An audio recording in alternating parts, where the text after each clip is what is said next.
He soaked a bunch of model airplanes in the bathtub, then carefully peeled off the logos and stuck them onto forged checks. Excuse me.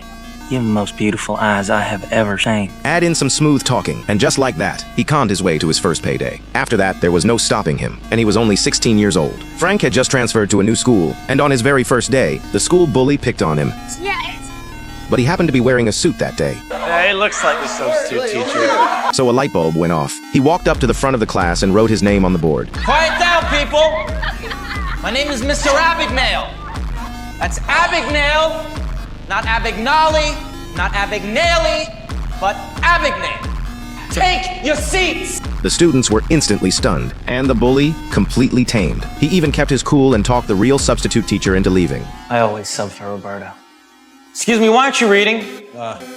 I'll never come back to Bellamy Jefferson again. By the time the school caught on, he'd already taught French for an entire week, and even held a parent-teacher conference. You what? Your son held a teacher-parent conference yesterday and was planning a class field trip to a French bread factory in Trenton.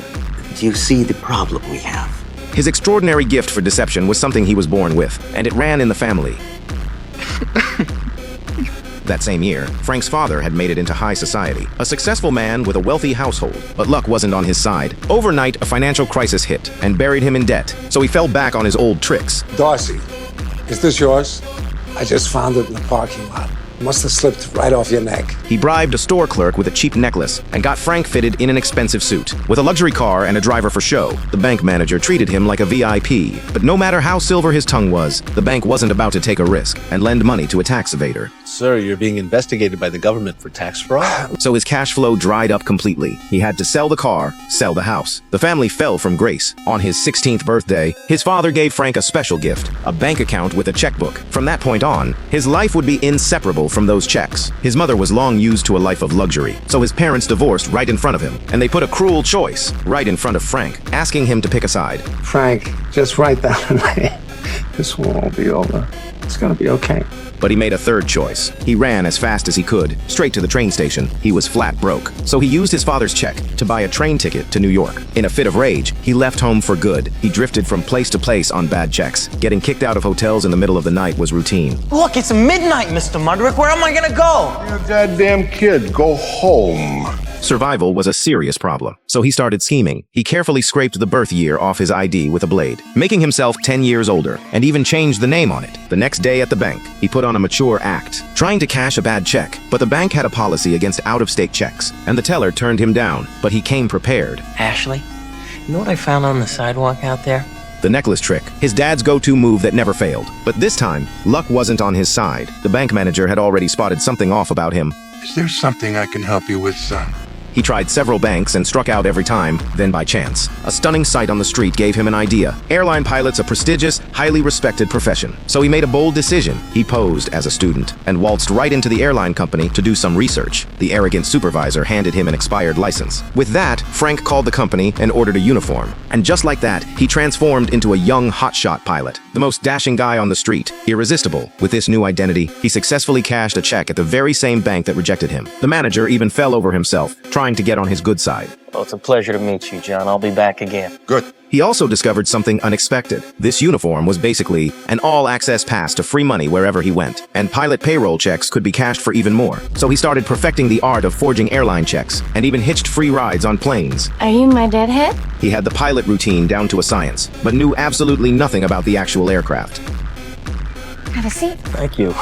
Oh, and he was also afraid of heights. He sweet-talked a bank employee and learned how checks are verified for fraud. Then he picked up a check printing press at a government auction. His check forgery went into overdrive after that, and eventually caught the FBI's attention. His trail of crimes had already spread across the entire country. In less than a year, he'd stolen over $1 million. I have plenty of money. First thing he did was buy his dad a luxury car, but the good times didn't last. The FBI had locked onto his location. His forged checks were now identical to the real thing. But Agent Carl had no idea what he looked like. Frank calmly strolled right out of the bathroom, facing the agent. He coolly walked him through all the counterfeiting tools. Everything about him was sending Carl one clear message. He was a cop, too. You're late, all right? My name's Alan, Barry Allen, United States Secret Service. Your boy just tried to jump out the window. My partner has him in custody. Carl asked to see some ID. Frank instinctively handed over his wallet, just as Carl was about to open it. Frank seized the moment and pointed out the window, claiming that was his partner with the suspect in custody. In reality, it was just his next-door neighbor. Hey, Murph. Yeah, call the LAPD again. I don't want people walking through my crime scene. Just like that, Carl's suspicions vanished, and Frank, carrying what he called evidence, walked right out the door scot-free. Wait. Your wallet. You hang on to it for a minute. I trust you. By the time Carl discovered the wallet was full of counterfeit logos, Frank was long gone. 12 years on the force, and he got played just like that. Carl swore he'd catch him with his own hands, but the only lead he had was a name, Barry Allen. He searched for that name everywhere, like a needle in a haystack, until a waitress cracked the code for him. Barry Allen, The Flash. He'd been played again, but then it hit him. Only a kid would be into comic books. The check thief was just a kid. I want you to contact NYPD for every all-points juvenile runaways in New York City. They narrowed it down and tracked Frank's mother to her new home. They also uncovered his real identity. Our unsub's name is Frank Abagnale Jr., age 17. His mother still had no idea about Frank's crimes. Just tell me how much yours and I'll pay you back. So far, it's about $1.3 million. Soon, the Skyway bandit made national headlines. The airline supervisor was furious, but he had no clue the student in front of him was the guy. Skyway man. And the media, chasing sales, dubbed him the James Bond of the skies. Did you say Bond. James Bond. As for that nickname, the movie version of Bond filled him with pride. He immediately ordered a Bond-style suit and a sports car, and started spending money like it grew on trees. The fine clothes and handsome face kept the ladies coming. From then on, he was living the Bond lifestyle. hello? On Christmas Eve, Carl got a surprise phone call. It was Frank. Hello, Carl. He wasn't taunting him. He was actually apologizing, but Carl could see right through him. He was lonely. You didn't call just to apologize, did you? What do you mean? You have no one else to call. Oh, Carl scored one back. Frank knew getting Carl to let him off the hook was never going to happen. His days as a fake pilot were numbered, so he changed his name and hid out in Atlanta, living the life of a mysterious millionaire. At a hospital, he happened to catch the eye of a nurse named Brenda. That gave Frank a wild idea. He found himself a brand new career. I'm a doctor.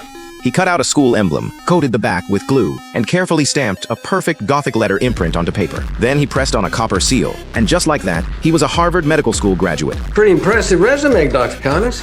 The fancy diploma landed him a position as chief resident, with 6 interns under him and 20 nurses, including Brenda. During the day, he watched medical dramas at home. At night, he showed up at the hospital and faked his way through. One night, an emergency came in. A little boy with a broken leg needed surgery right away. That was the chief resident's job, but he knew nothing about surgery and hated the sight of blood. Luckily, 2 interns were standing right next to him. Dr. Harris, Yes? do you concur? Concur with What, sir? I think we should take an x-ray, then stitch him up and put him in a walking cast. Very good, Dr. Ashton. Very good. Well, you don't seem to have much need for me. Carry on. The interns were eager to prove themselves. What they didn't know was their phony mentor was in the next room throwing up from the sight of it. He realized being a doctor was way too risky. When he found out Brenda's father was a lawyer, he wasted no time committing himself to her. And just like that, he had a new plan: become a lawyer. Thinking about getting back into law. Oh, my. Are you a doctor or a lawyer? His answer, he claimed he had degrees in both medicine and law. As for the law degree, he casually said he graduated from Berkeley Law. As luck would have it, that was also Brenda's father's alma mater, a doctor lawyer with 2 degrees. Brenda and her mother thought they'd hit the jackpot, but her father wasn't so sure about this coincidence, so he tested him by asking what a certain old professor named his dog. After his brain kicked into high gear, Frank answered, I'm sorry. The dog was dead. How unfortunate. His answer put that conversation to rest for good and won over the entire family's trust. Meanwhile, Carl followed the trail and found Frank and his father's place. As a father, he stood firm and refused to give up his son, but he slipped up. Among the messy pile of letters on the table, sharp-eyed Carl spotted one. It was from Frank. He quickly memorized the return address and raced all the way to Atlanta. He raided Frank's upscale apartment, but nobody was home. However, he found the fake Harvard medical diploma. Then he brought a whole team to the hospital, but he was one step too late. All that was left on the desk was Frank's check printing machine, which also told Carl something. Frank had already moved on to something new. With his future father-in-law pulling the strings, Frank became a real practicing lawyer. Congratulations. Thank you, sir. As for courtroom technique, his teacher was still the movies. Ladies and gentlemen of the jury, this is irrefutable evidence that the defendant is in fact lying. It was just a preliminary hearing. No plaintiff, no defendant, no jury in the courtroom. The judge was completely thrown off. Son, what in the hell is wrong with you? That evening, the family watched their favorite show and sang along. This warm family had fully embraced him. After dinner, he happened to catch the old couple sharing a tender moment. Frank was hit with a feeling he'd missed for so long. That warmth and love you can only find in a real home. Right then and there, he made a quiet decision. He took a huge risk to hand-deliver a wedding invitation to his dad. Daddy, I'm getting married.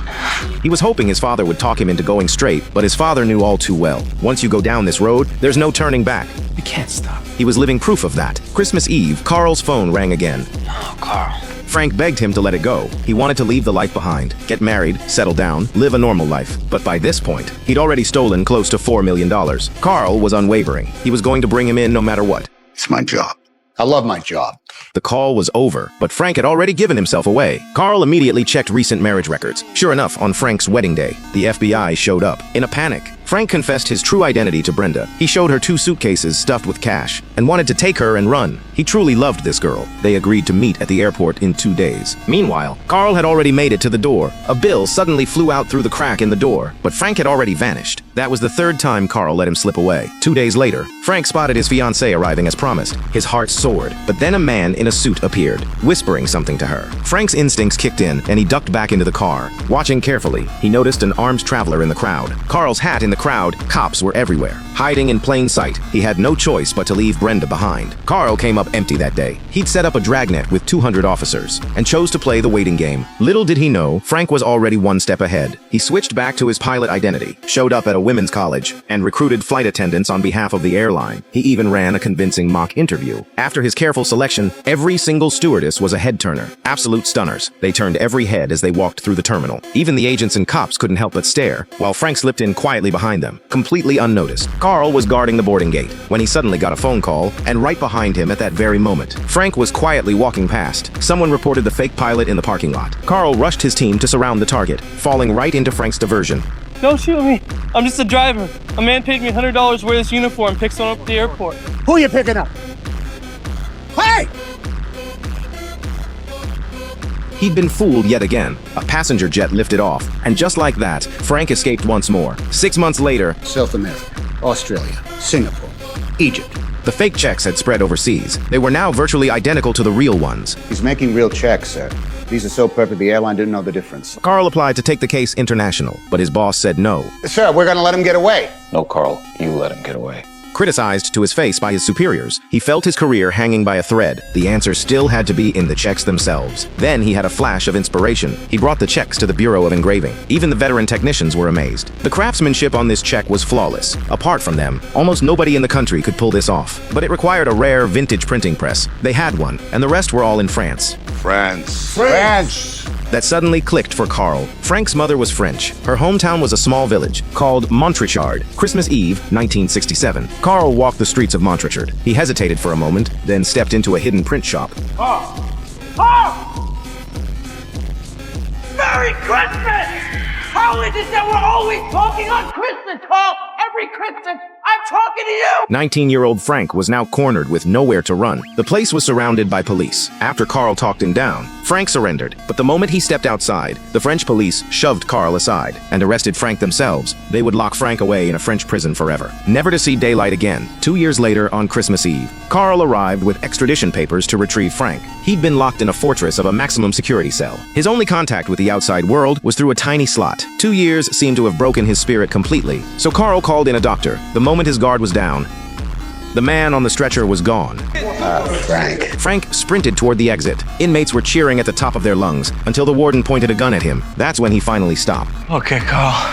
Let's go home. On the flight back, Frank was shackled in handcuffs and leg irons. Carl watched him around the clock. There was one thing that had always bugged Carl. Frank's law license wasn't forged. How on earth did he actually pass the bar exam? Frank offered to trade the answer for Carl's dinner roll, but Carl scoffed and shoved the whole thing in his mouth. I'm gonna figure it out sooner or later. Frank's last wish was to see his father one more time before going to prison. Carl's face turned grave as he told Frank the truth. Frank, your father is dead. I'm sorry. Learning his father had suddenly passed away, Frank was devastated. Carl escorted him to the restroom. After a burst of hysterical screaming, everything went silent. They had to break down the door. He was gone. Carl spotted screws on the floor. The toilet was connected to the cargo hold. Frank! Frank! Frank somehow squeezed out through the wheel well of the plane. Carl could only watch helplessly as he escaped again. But this time, Frank didn't flee to some faraway place. He went to his mother's new home and peeked through the window. A little girl spotted him. She was his half-sister. Where's your mommy?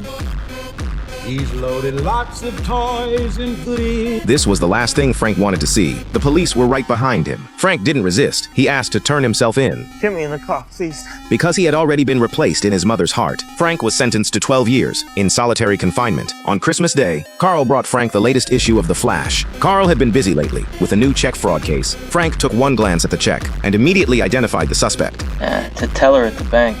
Say again. It's definitely a teller, Carl. I mean, banks, they always use hand stamps for the dates. They get used over and over again, so they always get worn out. The numbers are always cracking. The 6s and the 9s. See, they go first. Carl was blown away. Thanks. The next day, he brought in an FBI bigwig and another check. This time, Frank didn't even look at it. He could tell it was fake just by the feel of it. Paper's double bonded. Much too heavy to be a bank check. Stunned beyond words, the higher-up gave him the green light. Frank, would you be interested in working with the FBI's Financial Crimes Unit? So from that day forward, he'd serve the rest of his sentence working at the FBI. Welcome to the FBI. This was his very own office, the Check Fraud Division. One day, walking down the street, he spotted a pilot's uniform on display in a shop window. Back at the office, he figured out Carl's weekend plans. Then he showed up at the airport gate in full uniform. Carl was already waiting for him. How'd you do it, Frank? How'd you pass the bar in Louisiana? What are you doing here? It had taken Carl 4 years, and every trick in the book to guide Frank onto the right path. Because in his eyes, Frank was nothing more than a lost lamb, who could still be saved. He wasn't there to arrest Frank this time. He was there to see him off. It was a leap of faith, because he believed that come Monday, Frank would still show up for work. Monday morning came and went past 10 o'clock. Frank was nowhere to be seen. At the same time, a new type of counterfeit check had everyone pulling their hair out, completely stumped. Just then, a hand reached over and took Carl's magnifying glass. It was Frank. He came back. The two shared a brief look, no words needed. This was a real check, but the name was washed off with a special chemical. Carl asked Frank once more how he actually passed the bar exam, and Frank's answer confirmed Carl's instincts once again. How did you do it, Frank? How did you cheat on the bar exam in Louisiana? I didn't cheat. I studied for 2 weeks and I passed. And true to form, Frank quickly identified the suspect behind this check too. All that was left to do was set the trap and make the arrest. And that's where the movie ends. This film is based on a true story. Fun fact, the real Frank has a cameo in the film as the French police officer who arrests him. In real life, after Frank got out of prison, he helped the FBI catch some of the most elusive financial criminals. He even became a leading bank fraud consultant. And the secure checks he designed are still used daily by Fortune 500 companies. His consulting fees alone bring in millions of dollars every year, which goes to show, if you've got talent and a good heart, you'll always find your place in the world. The right path may be a long one, but it's worth the walk.